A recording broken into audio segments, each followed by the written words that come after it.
इस चित्र को देख के आपको आगे प्रश्न का उत्तर देना है, जिसमें अलग अलग तरह के बच्चे विद्यालय आते हैं और बेहतर नौकरी, ताकतवर, सुसंस्कृत और प्रतिष्ठावान बन के बाहर निकलते हैं।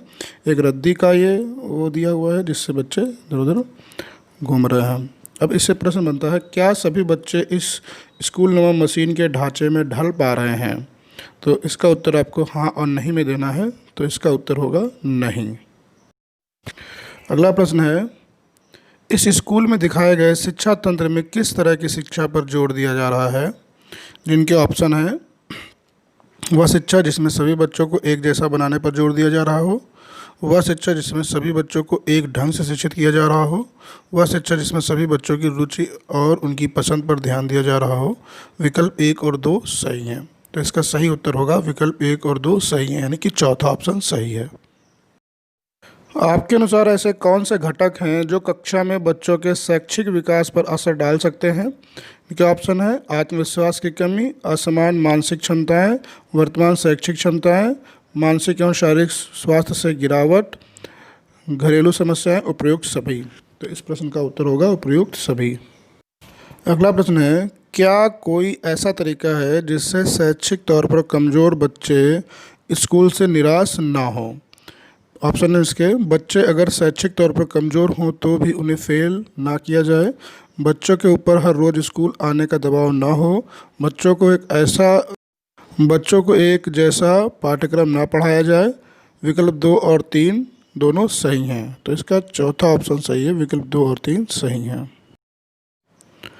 बच्चों के लिए उनके स्तर के अनुसार कार्य पत्रिका बनाना बहुत जटिल काम है। क्या आप अनुमान लगा सकते हैं क्यों?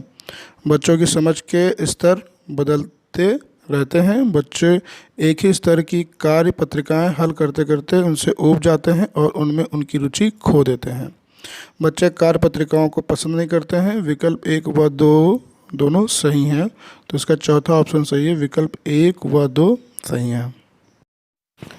एक शैक्षिक तौर पर कमज़ोर बच्चे की एक आसान सवाल करने पर प्रशंसा की, लेकिन इससे बच्चे का मनोबल और गिर गया। क्या आप अनुमान लगा सकते हैं क्यों? इस बच्चे पर प्रशंसा का कोई प्रभाव नहीं पड़ा। इस बच्चे को एक आसान सवाल हल करने पर शाबाशी मिलने पर उसे हीन महसूस हुआ। बच्चे ने अनुमान लगा लिया कि शिक्षिका उससे नीचे स्तर की अपेक्षा रखती है, इसलिए उसे एक आसान सवाल हल करने पर ही शाबाशी दी। विकल्प 2 व 3 सही हैं, तो यहाँ पे उत्तर आपका चौथा ऑप्शन सही है, विकल्प 2 व 3 सही हैं। प्रश्न 7, असल समस्या बच्चों को फेल करने या ना करने की नहीं है। क्या आप बता सकते हैं कि यह विचार किस मुख्य समस्या की ओर इशारा कर रहे हैं? शैक्षिक तौर पर कमज़ोर बच्चों को फेल करने ना करने से इन बच्चों की मदद नहीं हो पाएगी। बच्चों को शिक्षा तंत्र के दायरे से बाहर लाने से रोकने के लिए उन्हें फेल ना करना सही उपाय नहीं है। शैक्षिक तौर पर कमज़ोर बच्चों की मदद के लिए कक्षा में शिक्षण के तरीकों में बदलाव करना होगा, तो इसका तीसरा ऑप्शन सही है। इसमें से किस समझ को अक्सर कक्षा में बढ़ावा दिया जाता है? ज़्यादा या कम का अनुमान, क्षेत्र के विस्तार का अंदाज़ा, सुनकर स्वरों में फ़र्क करना, बोलचाल की भाषा, उपयुक्त सभी। तो इसका जो सही उत्तर होगा वो उपयुक्त सभी होगा, लास्ट ऑप्शन। क्या अगर बच्चे कहानी याद कर पाते हैं तो इसका मतलब है कि बच्चे कहानी खुद पढ़कर कहानी की समझ भी बना सकते हैं? तो इसका आंसर होगा नहीं। क्या कोई बच्चा यदि 10 में से 5 पाठ याद नहीं कर पाया तो उसे शैक्षिक तौर पर कमज़ोर माना जाए? हाँ या नहीं? तो उसे कमज़ोर नहीं माना जाए। एक शिक्षिका कमज़ोर बच्चों की कॉपियों पर प्रशंसा के लिए स्टार बना देती थी, लेकिन कुछ समय बाद यह तकनीकी बेकार हो गई। क्यों? बच्चे इस तरह की प्रशंसा के आदी हो गए। बच्चे जानते हैं कि इस प्रशंसा का कोई मोल नहीं है। इस तरह की प्रशंसा से बच्चों को पता नहीं चल पाता है कि उन्होंने कहाँ विकास किया। उपयुक्त सभी, विकल्प 1 और 3 दोनों सही हैं, तो यहाँ पे इसका जो उत्तर होगा वो उपयुक्त सभी होगा, चौथा ऑप्शन।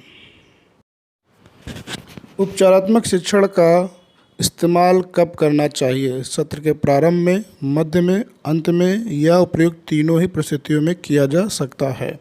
तो इसका उत्तर होगा चौथा ऑप्शन सही है, तीनों परिस्थितियों में किया जा सकता है। उपचारात्मक शिक्षण प्रशिक्षण के प्रथम और द्वितीय भाग से आपने क्या जाना?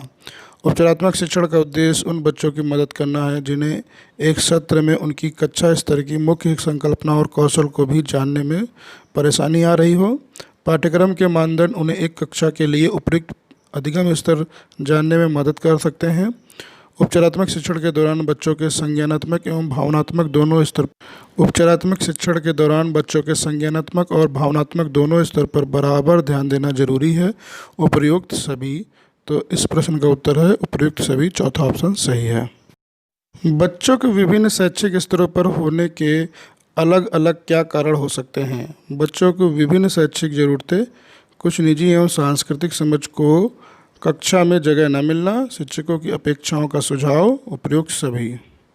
तो इसका आंसर होगा उपयुक्त सभी, चौथा ऑप्शन सही है। आपके अनुसार उपचारात्मक शिक्षण के दौरान बच्चों की मदद किन स्तरों पर होनी चाहिए? संज्ञानात्मक स्तर पर, भावात्मक स्तर पर, व्यक्तिगत स्तर पर या उपयुक्त सभी? तो इसका आंसर होगा उपयुक्त सभी, चौथा ऑप्शन इसका सही है। वीडियो अगर पसंद है तो प्लीज़ लाइक करें, शेयर करें और हमारे चैनल को सब्सक्राइब करना बिल्कुल मत भूलें। बेल आइकन को भी दबाएं ताकि अन्य वीडियो के नोटिफिकेशन आप तक सबसे पहले मिल सके। धन्यवाद।